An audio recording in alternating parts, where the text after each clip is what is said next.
പോപ്പിറ്റും glue ഗണ്ണും ഇതാണ് നമ്മുടെ ഇന്നത്തെ ക്രാഫ്റ്റിലെ മെയിൻ താരങ്ങൾ. അപ്പോൾ സംഭവം എന്താണെന്ന് വെച്ചാൽ ഒരു പോപ്പിറ്റ് എടുക്കുക, അതിനകത്ത് ഇതുപോലെ ഇഷ്ടമുള്ള കളറിലുള്ള ഗ്ലിറ്റർ പൗഡറൊക്കെ ഒന്ന് ഇട്ട് കൊടുക്കുക, അതിൻ്റെ മേലേക്ക് ഇതുപോലെ ഗ്ലൂ. ഇവിടെ ഒരു കുഞ്ഞ് ടിപ്പ് പറഞ്ഞുതരാം. വേറൊന്നുമല്ല, നിങ്ങൾ ഗ്ലൂ അപ്ലൈ ചെയ്യണേക്കെട്ട് മുന്നേ ആദ്യം ഗ്ലിറ്റർ പൗഡർ ഇട്ടില്ലേ, അതൊന്ന് എല്ലായിടത്തും ഒന്ന് സ്പ്രെഡ് ആക്കുക. അത് കഴിഞ്ഞിട്ട് നിങ്ങൾ ഗ്ലൂ ഫില്ല് ചെയ്യുക. അങ്ങനെ ആകുമ്പോൾ എല്ലാ സ്ഥലത്തും ഗ്ലിറ്റർ ഒന്ന് ഫില്ലായിട്ട് കിട്ടും. ഇനിയിപ്പോൾ മൊത്തത്തിൽ കവറായില്ല എന്ന് വെച്ചാൽ കുഴപ്പമൊന്നുമില്ല, ഒരു ട്രാൻസ്പെറൻറ്റ് നെയിൽ പോളിഷ് എടുക്കുക, ആ കംപ്ലീറ്റ് ആവാത്ത സ്ഥലത്തൊക്കെ ഒന്ന് അപ്ലൈ ചെയ്യുക. അത് കഴിഞ്ഞിട്ട് ഗ്ലിറ്റർ പൗഡറിലൊന്ന് ഡിപ്പ് ചെയ്തെടുക്കുക. അപ്പോൾ കംപ്ലീറ്റ് ആയിട്ട് ആ ഗ്ലിറ്റർ പൗഡർ എല്ലായിടത്തും ആയിട്ടുണ്ടാവും.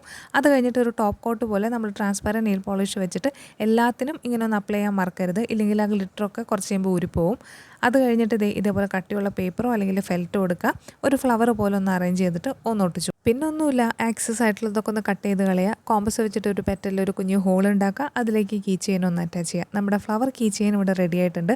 അപ്പോൾ നിങ്ങൾക്ക് ഏത് കളർ ഇഷ്ടമായി? ബ്ലൂ ആണെങ്കിൽ ബ്ലൂ ഹാർട്ടും, റെഡ് ആണെങ്കിൽ റെഡ് ഹാർട്ടും കമൻറ്റ് ചെയ്യുക. വീഡിയോ ഇഷ്ടപ്പെട്ടാൽ ലൈക്ക് ചെയ്യുക, ചാനൽ ഒന്ന് സബ്സ്ക്രൈബ് ചെയ്യുക.